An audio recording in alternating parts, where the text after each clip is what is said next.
வணக்கம்.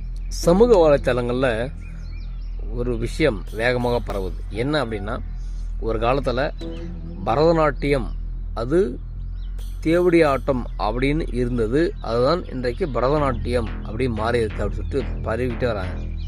இதை பரப்புறவங்க யாரும் அப்படி பேசுனா, ஒரு திராவிடம் பேசுன பரப்புனா ஓகே, நம்ம ஏற்றுக்கலாம். ஆனால் தமிழர் என்ற போர்வையில் தமிழை பற்றி நாங்கள் பேசுகிறோம், தமிழுக்காக நாங்கள் இருக்கிறோம் அப்படின்னு சொல்லிட்டு இருக்கக்கூடியவங்க அந்த பரதநாட்டியத்தை ரொம்ப கொச்சப்படுத்தி பேசுகிறாங்க. சரி, இந்த பரதநாட்டியம் எப்படி தேவடி ஆட்டம் அப்படின்னு சொல்கிறாங்கன்னா, தேவரடியார்கள் அப்படின்னு ஒரு விஷயம் இருக்காங்க அந்த காலத்தில். இப்போ எக்ஸாம்பிளுக்கு குழந்தை ரொம்ப நமக்கு இல்லை அப்படின்னா அவன் என்ன பண்ணுவான்னா, சாமிகிட்ட போய் வேண்டி போகலாம், எனக்கு பிறகு குழந்தைய நான் கோவிலுக்கு விட்டுருவேன் அப்படின்னு சொல்லிட்டு.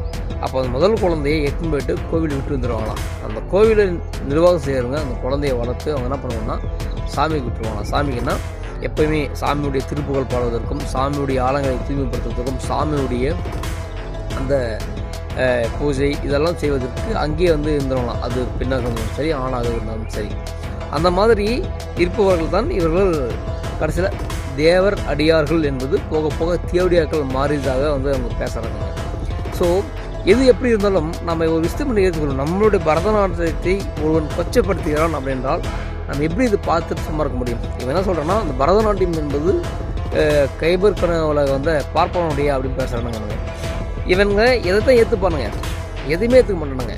ஒரு தமிழர் கலாச்சாரம் ஏற்றுக்க மாட்டாங்க. கேட்டால் இது பார்ப்பனாட்டியம்னு சொல்லுவாங்க. சார், நீ வேறு எதெல்லாம் ஏற்றுக்கணும், இனமெல்லாம் பிரிந்தது போதும், மதமெல்லாம் பிரிந்தது போதும் சொல்லிட்டு இங்கே கிறிஸ்டனிட்டியும் இஸ்லாத்தையும் ஏற்றுப்பானுங்க. இது நமக்கான வழிபடை கிடையாதுடா. அவர்கள் இங்கே இருக்கிறாங்க, ஓகே, அதெல்லாம் ஏற்றுக்கொள்வோம். அதுதான் மதமெல்லாம் பிரிந்த போதும் இனமெல்லாம் பிரிந்த போதும் ஒன்றா இருக்கும். ஆனால் அதற்காக தமிழுடைய கலாச்சாரத்தையும் தமிழுடைய வழிபடையும் ஏன்னா நீ கொச்சப்படுத்துறேன்னா, இல்லை நீ ஜாதி வரியை பேசுகிறேன்னு, இல்லை மத வரியை பேசுகிறேன்னு சொல்லுவானுங்க. அப்போது இவர்களை மட்டும் தாக்க மாட்டாங்க, நம்மளை தாக்கிட்டே இருப்பாங்க. நம்ம திரும்பி நீங்கள் கேள்வி கேட்டிங்கன்னா அதுக்கு ஜாதி வரியும் மத வரியும் முதல் கொடுத்துருவாங்க. கேட்டால் நாங்கள் தமிழர்னு சொல்லுவானுங்க. இவங்க தமிழர்கள்